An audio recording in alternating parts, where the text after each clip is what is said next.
Pues hola, ¿qué tal? Aquí estamos de nuevo en este espacio donde estamos hablando de la iglesia sobrenatural y vamos a hablar hoy sobre el ministerio del maestro, que quizá pues no se le ha dado mucha importancia, no se ha hablado mucho de él, pero es un ministerio importantísimo en la iglesia para poder continuar en la sana doctrina, un maestro preparado, un maestro con unción, un maestro con revelación de la palabra en la iglesia apostólica. Necesitamos ese tipo de maestros ya como ministerio, ¿verdad? Así es. Pues dentro de los 5 ministerios, este último, no por ser el último, no es importante. Decíamos apóstoles, profetas, evangelistas, pastores y maestros. Y al hablar de maestros en esta ocasión, pues como dijo Adriana, tenemos nosotros que darnos cuenta de la importancia de los maestros, porque ellos nos van a enseñar cómo vivir en lo sobrenatural, utilizando fundamentos bíblicos, y a través de la enseñanza y también de la vivencia vamos formando una generación que vive en lo sobrenatural. Ahora, aquí el maestro está dentro de estos 5 ministerios, donde dice en Efesios 4 que estos ministerios están a fin de perfeccionar a los santos. Entonces, el maestro ayuda a perfeccionar a los santos en la enseñanza, en la palabra, para la obra del ministerio, porque una persona que no conoce la palabra bien, una persona que no ha sido enseñada, discipulada, no puede estar listo para la obra del ministerio. Así es. Por eso el maestro tiene un gran beneficio en la iglesia apostólica para la edificación del cuerpo de Cristo, y también con la enseñanza de la palabra. Dice aquí en Efesios, para no andar fluctuando con toda clase de doctrinas, porque va a venir gente que viene con otras doctrinas, con otras maneras, pero hay maestros que están preparados y hay maestros que están enseñando a la iglesia. Entonces, todo esto es para edificación de la iglesia. En el capítulo 13 de Juan, dándole siempre la preeminencia a Cristo, decíamos que Él es el apóstol de apóstoles, el profeta de profetas, el evangelista de evangelistas, el pastor de pastores, y también Él es maestro de maestros. Y aquí en Juan capítulo 13, hablando de Jesús, dice aquí en el versículo 13, ustedes me llaman maestro y Señor, y ustedes lo dicen bien porque lo soy. Así es que aquí está hablando, cuando decían rabí, se referían a Él como maestro. Pues si yo, el Señor y el Maestro, ha lavado sus pies, ustedes también deberán lavarse los pies los unos a los otros, porque ejemplo les he dado, para que como yo les he hecho, ustedes también hagan. Así es que el Maestro no solo habla y no solo enseña, sino además da testimonio de lo que enseña. Y esto es parte principal del ministerio de nuestro Señor Jesucristo, que es la preeminencia de todo lo que se llamaría maestro. Él es el maestro, Él es el ejemplo, Él es el que está enseñando una nueva generación de discípulos a que hagan como Él hizo y enseñen lo que Él enseñó. Pues sí, definitivamente que Cristo es el maestro de maestros y nos enseñó con su ejemplo. Él es el ejemplo que podemos seguir sus pisadas. Entonces vemos cómo Cristo con su misma vida habla, enseña, y esto habla de testimonio, el testimonio que debe tener el maestro, porque se le está dando un nombre como a Cristo se le dijo maestro.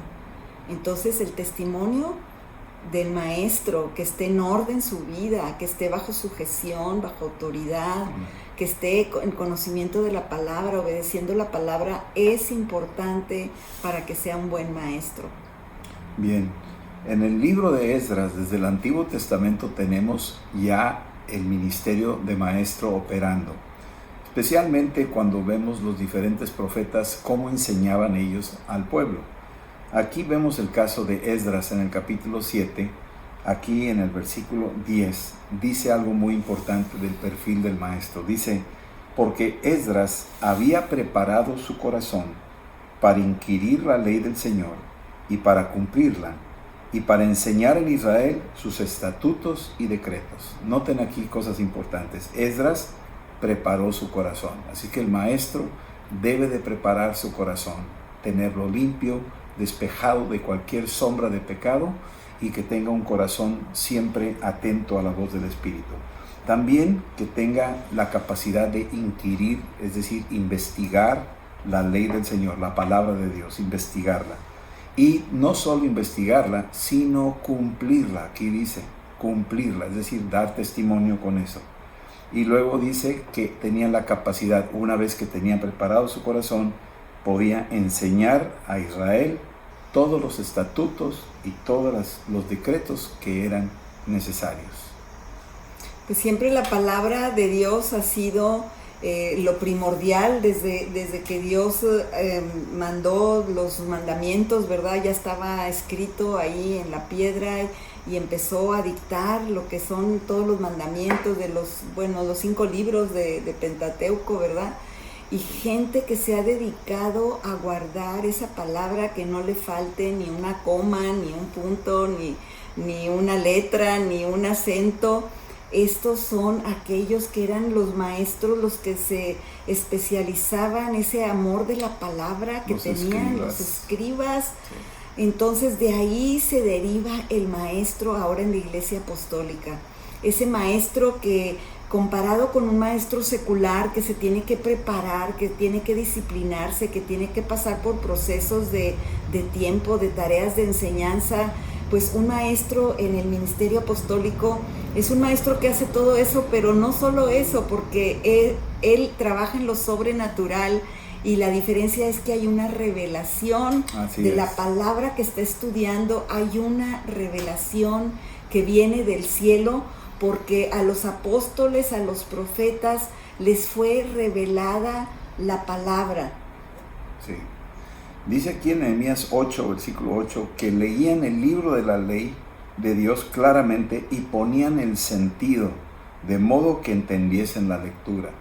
Así es que está hablando de los maestros, que cuando leían la palabra en el Antiguo Testamento, la leían claramente. El maestro debe ser alguien que lee la Escritura y la dice claramente. Y además dice, le ponía sentido. Aquí es donde el maestro entra dándole el sentido correcto, la dirección correcta a la Escritura. Vivimos un tiempo delicado donde hay falsos maestros que le ponen un sentido equivocado. Pero aquí nos dice que tenían que ponerle un sentido correcto, de modo que pudieran entender la lectura cuando la estaban enseñando los maestros. Así que esto es un reto para nosotros, ponerle un sentido correcto y que la palabra llegue al corazón de todos los que están siendo discipulados por el maestro. Y el maestro que le da sentido a la palabra y que tiene la revelación, como dice en Efesios 3:5, dice, le dio a conocer a los hijos de los hombres como ahora es revelado a sus santos apóstoles y profetas por el Espíritu. O sea que el Espíritu Santo, el que está actuando en este don de maestro, el Espíritu Santo está revelando la palabra, porque dice que son administradores de la palabra de Dios, de los misterios de Dios. Así es. Entonces, estos 5 ministerios tienen esos dones, esas capacidades para recibir esta revelación. Sobre todo dice aquí apóstoles y profetas. Y luego al enseñar lo que ha sido revelado y al ponerle sentido, entonces es aquí el don del maestro, ¿verdad? Así es. Cómo se va perfeccionando. Es que el ser maestro no es algo que tú quieras estudiar. Es que el ser maestro en la palabra del Señor es un llamamiento. Cuando estamos hablando de los 5 ministerios, así es un llamamiento de Dios el ser maestro, como todos los otros 4. Así es.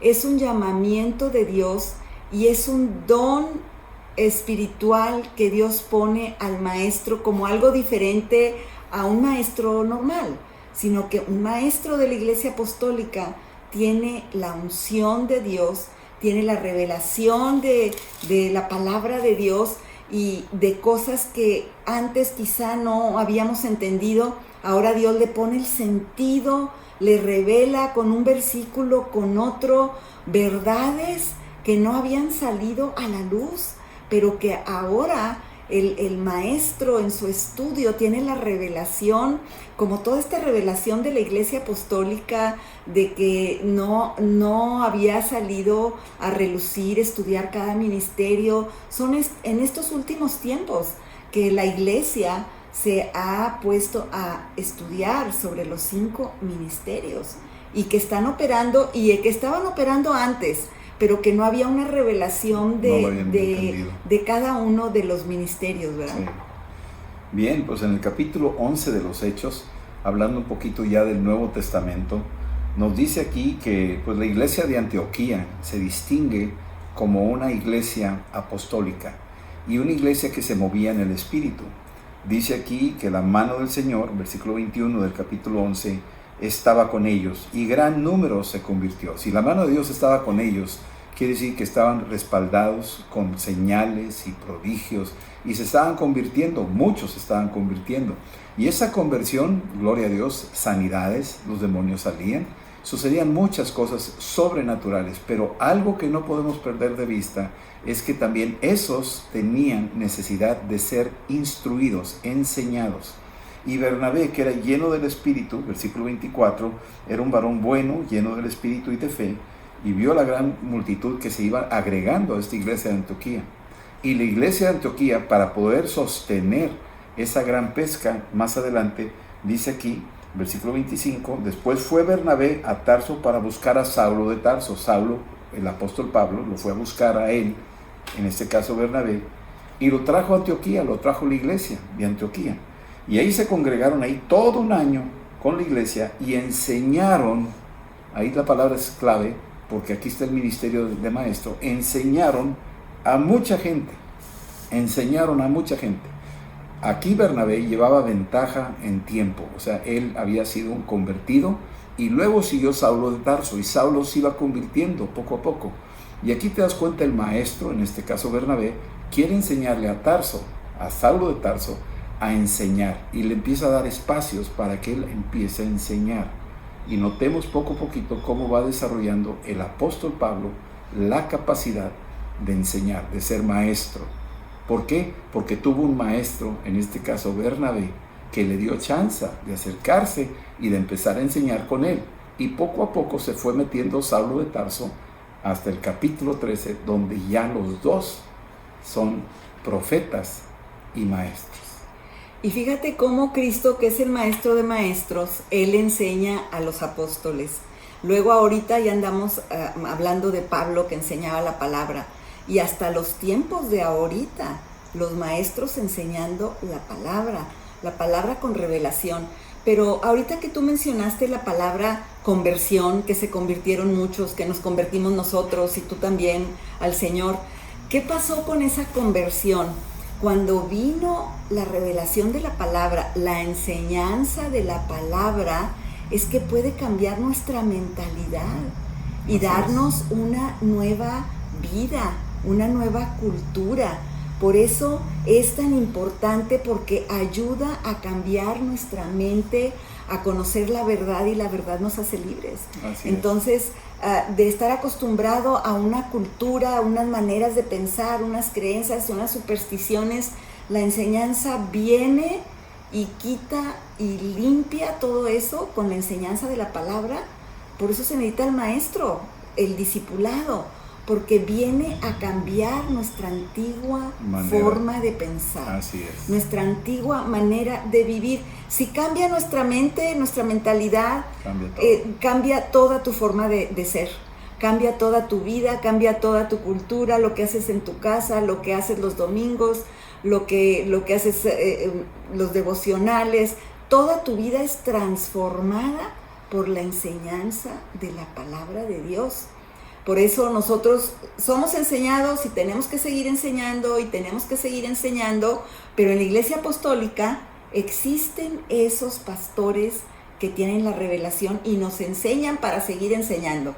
Hay que recordar que la revelación es sobrenatural, porque la revelación en sí es el don de ciencia, que hay algo escondido, es un misterio, y ese misterio Dios, por su puro beneplácito, lo está dando a conocer. Y se lo revela a quien Él quiere. Y cuando se lo revela, pues se lo revela a los profetas, a los apóstoles, se lo revela a los maestros. ¿Por qué? Porque esa revelación va a reformar, va a transformar la manera de pensar de la gente. Ahora, tenemos que ser muy claros. No es solamente información. El maestro a veces cae en el renglón de informar a los alumnos o a los discípulos con información. Ahí llegamos a un punto como al maestro secular. El maestro secular tiene un punto nada más donde llega y no avanza más. Pero ahora hay una otra adición, que es el conocimiento. Llegar al conocimiento de las Escrituras. Y sin embargo, no es todo el propósito del maestro, de llegar a darles conocimiento, sino ahora los lleva a un nivel mucho más alto, y el nivel más alto es darles la revelación. Ahora sí los lleva mar adentro a las profundidades donde están los tesoros escondidos y donde Dios empieza por medio de la revelación a enriquecer a los discípulos para que se puedan reproducir, según Timoteo 2:2, lo que has aprendido de mí ante muchos testigos, te encomiendo que esto también se los enseñes a otros, para que esos les enseñen también a otros. Ahora sí empieza una reacción en cadena de estos conocimientos y de esta revelación que los está llevando a un crecimiento sobrenatural, que es lo que la iglesia necesita. Bueno, y yo recuerdo el principio de nuestra conversión, ¿verdad? Cuando nos fue revelada la palabra y no faltábamos a ninguna reunión porque había enseñanza.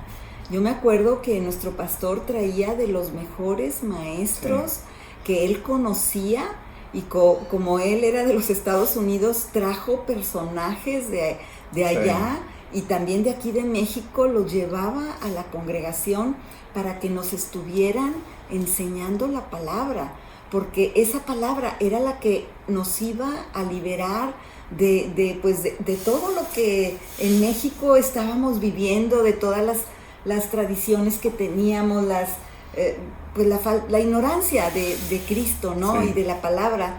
Entonces, ¿qué tan importante es estar escuchando a maestros reconocidos de la palabra?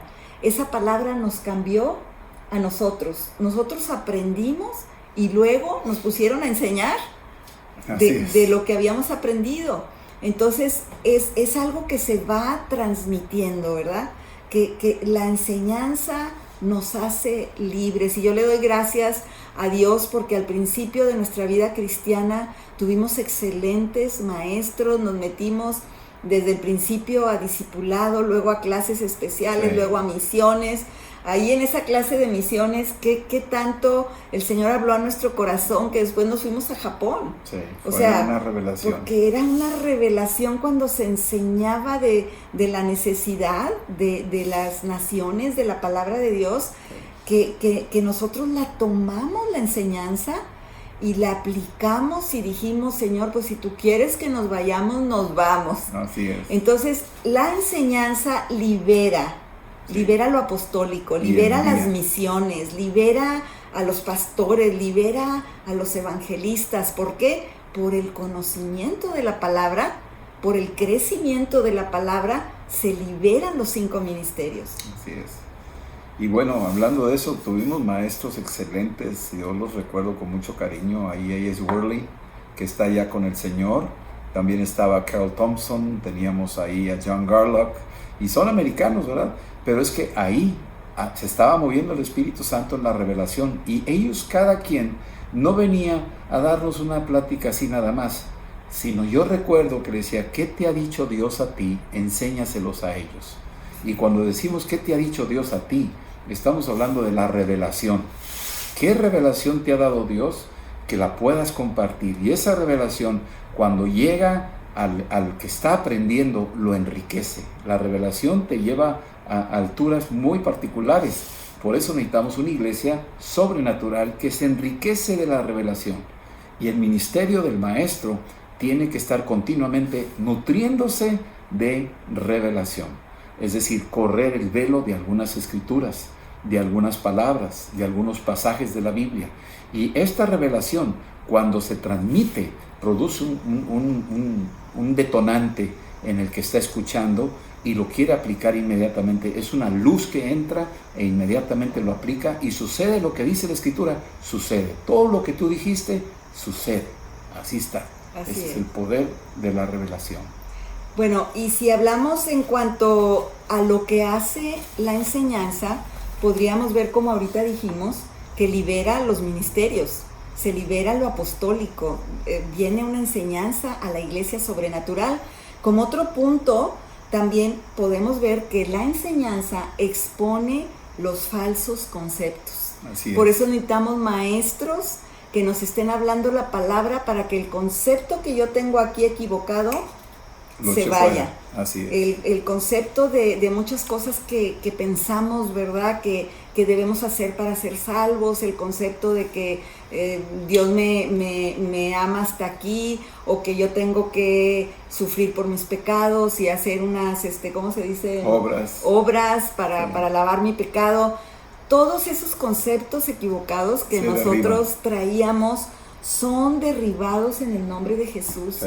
Todo lo que nosotros pensábamos de otros hombres, de otras personas, de ídolos, etcétera, todo es derribado. Todo el concepto equivocado que traemos en el corazón, que traemos en nuestro conocimiento, es derribado por la enseñanza de la palabra de Dios, por los maestros ungidos y con revelación.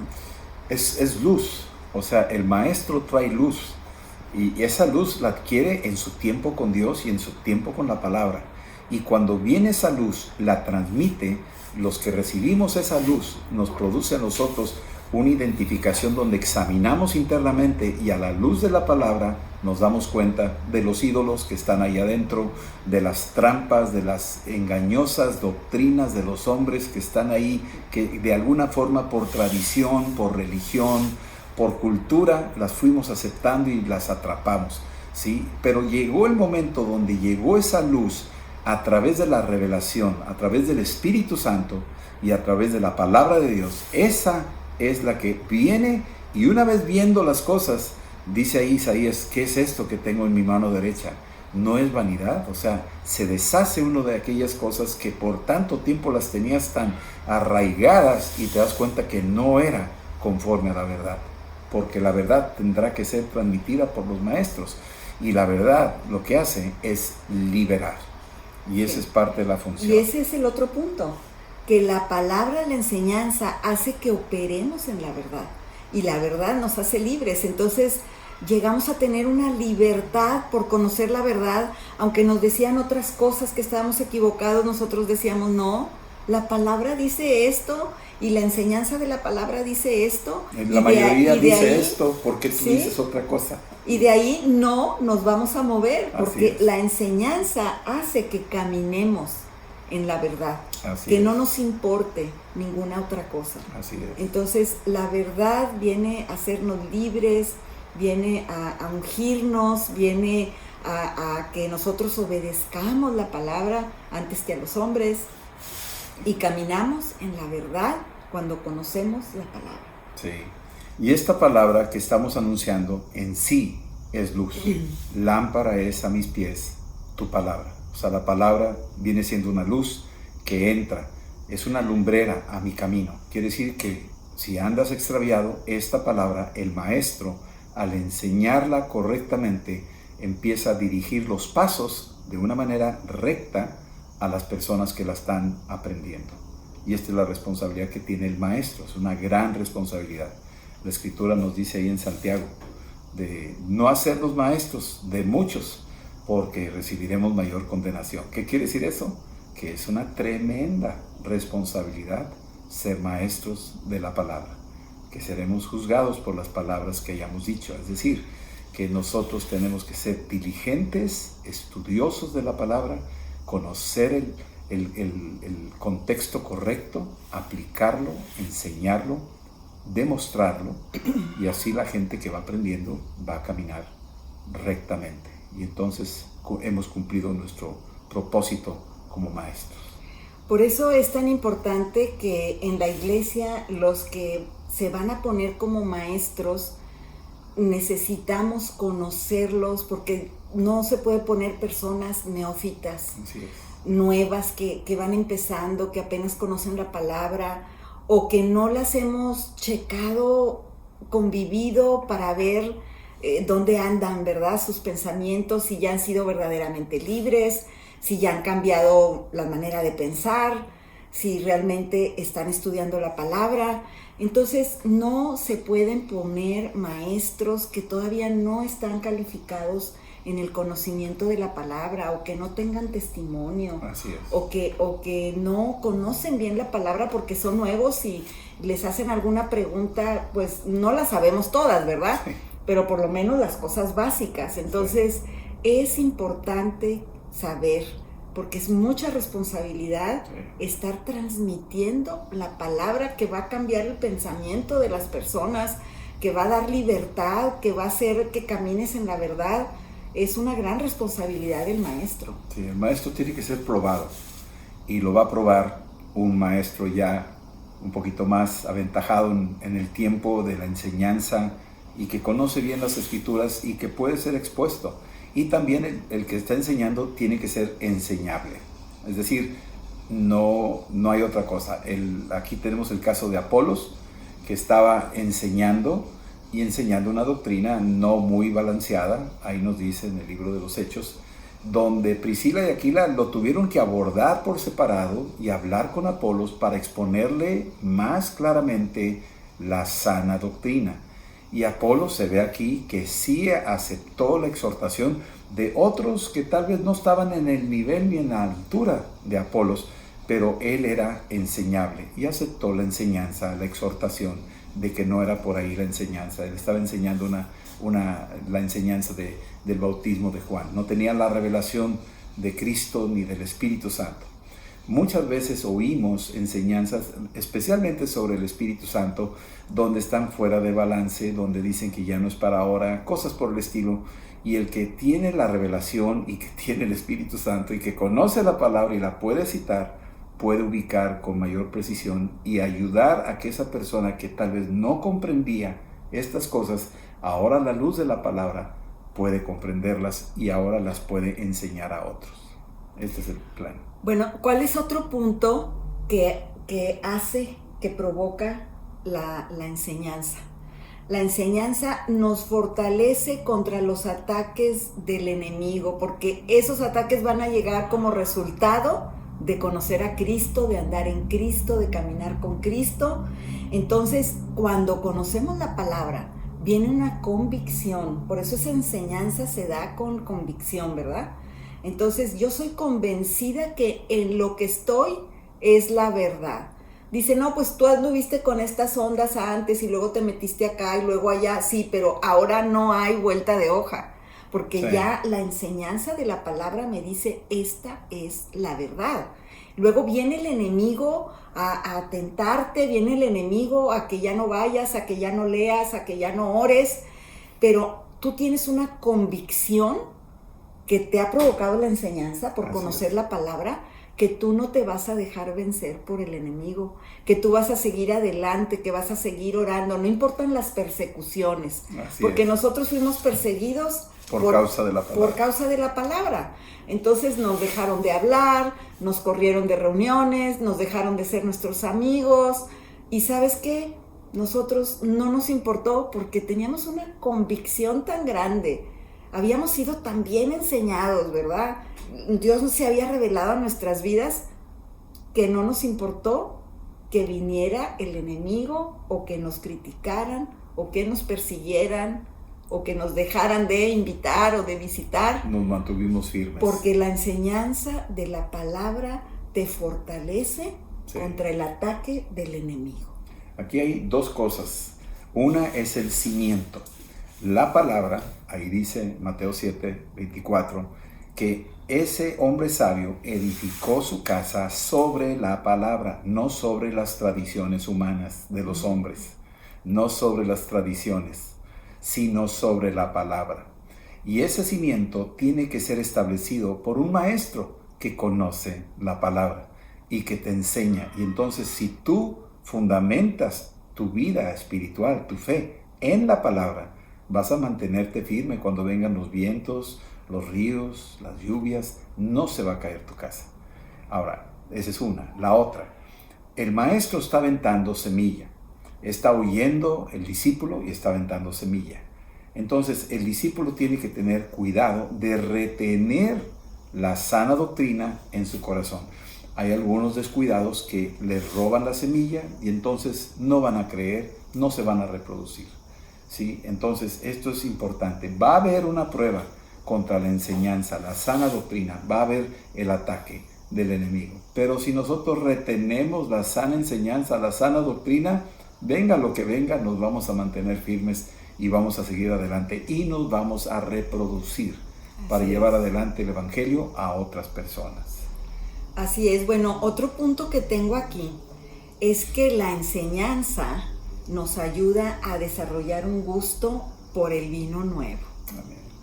Porque a medida que vas aprendiendo, a medida que el maestro te va mostrando, la palabra te va revelando, tú tienes un hambre de más de la palabra, pero un hambre por el vino nuevo, porque cuando estamos hablando de la iglesia apostólica y se está enseñando sobre el vino nuevo, entonces viene un hambre que dices, yo quiero más de esto, yo quiero más de la palabra, yo quiero más del vino nuevo. Entonces una sana enseñanza desarrolla un gusto por el vino nuevo. Sí, es una continua. De la palabra de Dios, Sí. Porque el vino nuevo ya te está hablando de lo sobrenatural. Así es. Te está hablando de dejar el vino antiguo. Sí. Y que la enseñanza viene y quiere vino nuevo. Así es. Viene vino nuevo para cambiar tu vida, para cambiar tu iglesia.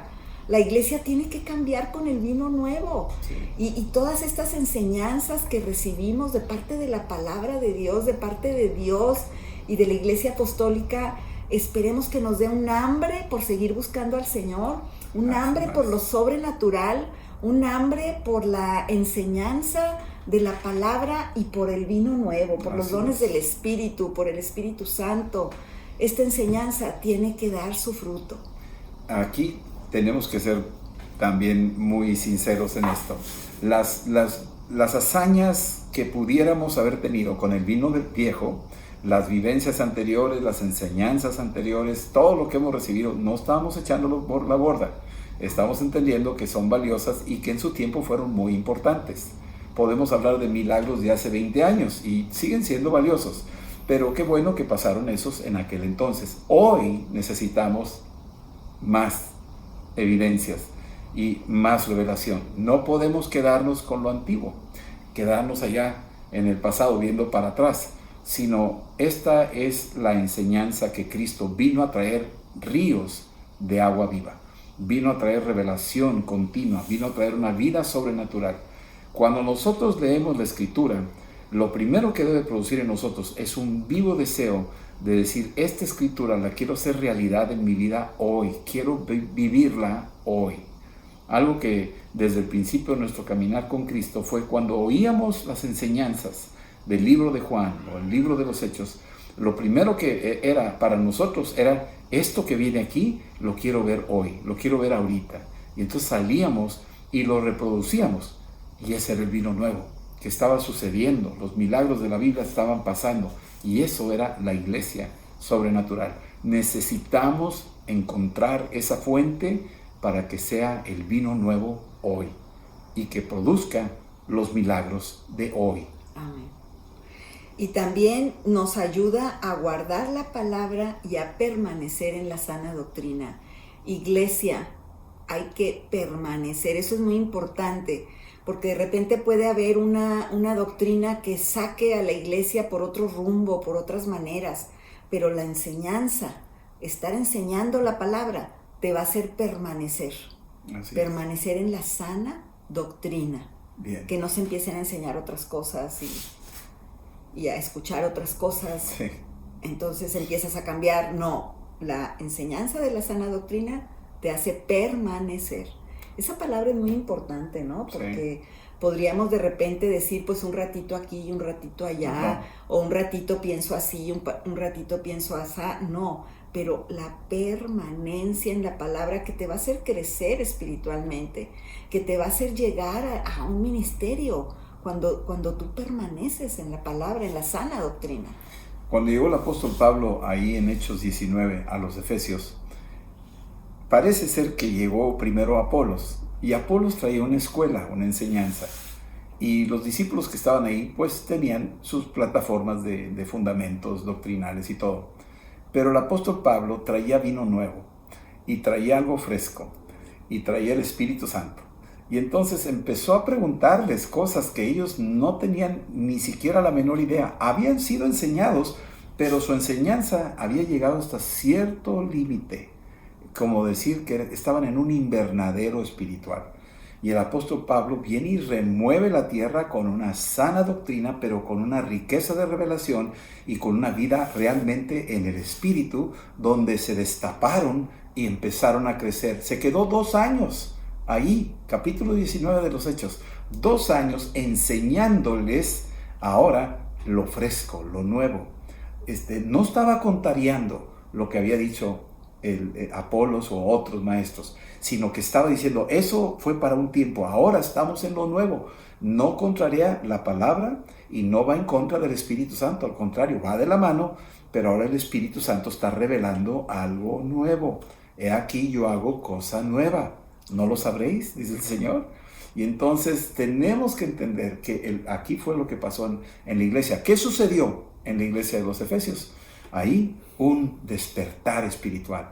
El evangelio salió disparado, evangelizaron a media Asia Menor ahí, con señales, los demonios salían por todos lados. Nació la iglesia de los Efesios, una iglesia guerrera, una iglesia valiente. Eso fue lo que pasó. Por eso llegó el apóstol Pablo a enseñar. Tenía el manto de maestro y enseñó un vino nuevo. Así es. Pues yo creo que tenemos que orar porque se levanten maestros en la iglesia de Cristo, ¿no? En todas las iglesias. Que la novia de Cristo esté preparada con la sana doctrina para la venida de Cristo. Amén. Entonces yo creo que podemos orar porque se levanten maestros en nuestra congregación, en otras congregaciones, para que la tierra sea llenada de la palabra de Dios, de la sana doctrina, de la enseñanza, que se le dé el sentido de la palabra, porque la palabra se interpreta por sí misma. Así es. El hombre no hace la interpretación ni como hombre, ni para su beneficio, ni para sí mismo. Entonces, la palabra tiene que ser enseñada, tiene que ser revelada, y tenemos que orar por esos maestros. Ahora, vamos a terminar con esto. La Biblia fue inspirada por el Espíritu Santo. Así es que, al final de cuentas, el maestro es el Espíritu Santo. Entonces, el autor de este libro debe de estar presente cada vez que estamos enseñando. ¿Dónde va a estar presente? En el corazón del que lo va a enseñar. Tiene que estar lleno del Espíritu el que va a enseñar la palabra. Porque el que va a enseñar es el Espíritu Santo. Dice aquí, ahí en el libro de 1 de Juan 2, 27, ustedes ya no tienen necesidad que les enseñen otros. Está aquí hablando de los gnósticos, que venían los falsos maestros. No, ustedes ya tienen el Espíritu Santo que les va a enseñar. Entonces, cuando un maestro está lleno del Espíritu Santo y enseña la palabra, la atmósfera en la que está el discípulo está recibiendo una palabra que el Espíritu Santo le va a enseñar. Es importante entender este principio. El ministerio de maestro debe de estar lleno del Espíritu Santo, y por medio de esto el Espíritu Santo enseña la sana doctrina con revelación, con poder, con señales que van a acompañar esa palabra que se está enseñando. Y eso es fundamental para la iglesia sobrenatural. Sí. Muy bien, pues vamos a orar y vamos a darle gracias al Señor por el privilegio que nos ha dado de ver estos 5 ministerios: el apostólico, el profético, el evangelístico, el de pastor y ahora el de maestro. Y que estos ministerios florezcan en la vida y que cada uno, conforme al propósito de Dios, abrace estos ministerios para la extensión del reino de Dios y una iglesia poderosa que expande la palabra, el evangelio, el nombre de Jesús sobrenaturalmente. ¿Sí? Padre, te decimos gracias. Gracias por tu palabra que tú has derramado, que tú has abierto el entendimiento para que por medio de tus maestros enseñes esta palabra, que sea una sana doctrina en el nombre de Jesús. Padre, oramos por una nueva generación de maestros de la palabra, gente que entiende, escudriña la Escritura, gente que recibe el conocimiento y la revelación, gente que se mueve en el poder del Espíritu Santo y enseña con señales y prodigios, con un testimonio como Cristo lo dijo y como Cristo lo hizo. En el nombre de Jesús. Gracias, Padre, que este ministerio prospere, que se establezca la sana doctrina en la vida de una nueva generación que estará aprendiendo de este ministerio. En el nombre de Jesús. Gracias. Amén, Padre. Amén. Gracias, Señor. Yo te pido que nos des un hambre por el vino nuevo, Señor. Que pongas en la iglesia un deseo, un anhelo por vino nuevo, Señor. Que las cosas que hemos vivido ahorita, que las hemos disfrutado, que las hemos tenido con gran gozo, pero que ahora venga un vino nuevo, algo nuevo que tú quieres hacer, Señor, algo nuevo que tú quieres hacer en la iglesia. Queremos milagros, queremos más arrepentimiento, conversiones, salvación. Queremos revelación de tu palabra a esas personas que no han entendido hasta hoy el evangelio, que no han querido recibir a Cristo. Que venga un vino nuevo a tu iglesia, Señor. Sí, Señor. Derrámalo ahora, Padre, en el nombre de Jesús. Amén. Amén. Bueno, pues concluimos el día de hoy con los ministerios de la Iglesia Sobrenatural y continuaremos. La próxima semana los esperamos con un tema nuevo sobre la Iglesia Sobrenatural. El Señor les bendiga a todos ustedes. Hasta luego.